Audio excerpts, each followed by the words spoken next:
Tata Motors ने अपने electric गाड़ियों के लिए चीन से ईवी बैटरी खरीदने का फैसला किया है।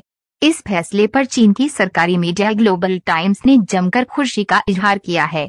ये वही ग्लोबल टाइम्स है जो भारत के खिलाफ जमकर जहर उगलता रहता है। हालांकि इस बार चीन की इस सरकारी मीडिया का हृदय परिवर्तन हुआ है और उसने टाटा मोटर्स की इस डील को दोनों देशों के व्यापारिक संबंधों का टर्निंग पॉइंट करार दिया है।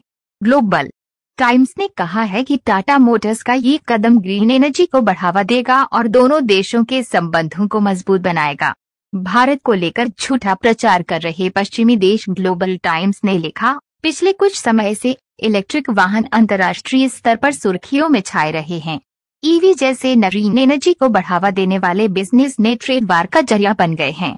अमेरिका समेत कई देश चीन के खिलाफ चाल चल रहे हैं और चीनी वाहनों के आयात पर अनुचित टैरिफ लगा रहे हैं। वे इस डर को भी बढ़ा चढ़ाकर पेश कर रहे हैं कि पश्चिमी देशों में टैरिफ के कारण चीनी इलेक्ट्रिक वाहनों को भारत जैसे बाजारों में डंप कर दिया जाएगा। उसने आगे लिखा, ईवी के क्षेत्र में चीन दुनिया का शीर्ष देश है। ऐसे में भारत के भीतर भी कुछ धारणाएं हैं। कुछ लोग चीन के इलेक्ट्रिक वाहन के क्षेत्र में आई प्रगति से सीधने और चीन के साथ व्यावहारिक सहयोग करने का आह्वान करते हैं, जबकि अन्य ईवी गाड़ियों के निर्माण के लिए वैश्विक केंद्र के रूप में चीन की जगह लेने की आकांक्षा रखते हैं। ग्लोबल टाइम्स ने फोर्ड का जिक्र कर टाटा को चेताया। ग्लोबल टाइम्स ने आगे लिखा, टाटा मोटर्स के नवीनतम कदम ग्लोबल ग्रीन इंडस्ट्री के विकास की वर्तमान स्थिति के कारण संभव हो सका है। इस समझौते को चीन भारत में सहयोग की क्षमता के रूप में भी देखा जा सकता है।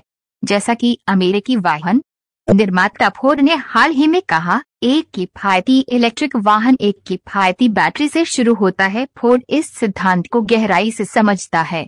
उसने पिछले साल मिशिगन में ईवी बैटरी फैक्ट्री बनाने के लिए चीनी बैटरी निर्माता CATL के साथ अपनी पार्टनरशिप की घोषणा की है। हालांकि अमेरिका में आंतरिक राजनीतिक कारकों के कारण इस परियोजना को कई बाधाओं का सामना करना पड़ा है।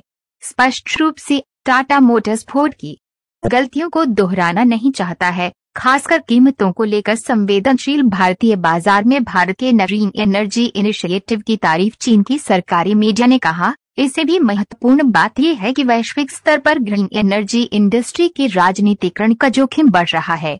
इसके बावजूद टाटा मोटर्स ने राजनीतिक रूप से प्रेरित विकल्पों के बावजूद बाजार से चलने वाले विकल्पों के माध्यम से अपनी लागत के अनुसार ग्रीन इंडस्ट्री को विकसित करने का फैसला किया है। ग्लोबल टाइम्स ने आगे कहा, भारत सरकार और व्यापार समुदाय दोनों को ईवी वाहनों से बहुत उम्मीदें हैं। भारत ईवी 30-30 अभियान में शामिल है, जिसका लक्ष्य 2030 तक ईवी के लिए 30% बिक्री हिस्सेदारी हासिल करना है। भारत सरकार ने घरेलू ईवी उत्पादन क्षमता को बढ़ावा देने के लिए कई उपाय भी लागू किए हैं। हालांकि मूल्य निर्धारण जैसे कारकों के कारण भारत में वर्तमान ईवी वाहनों बिक्री उम्मीदों से कम रही है।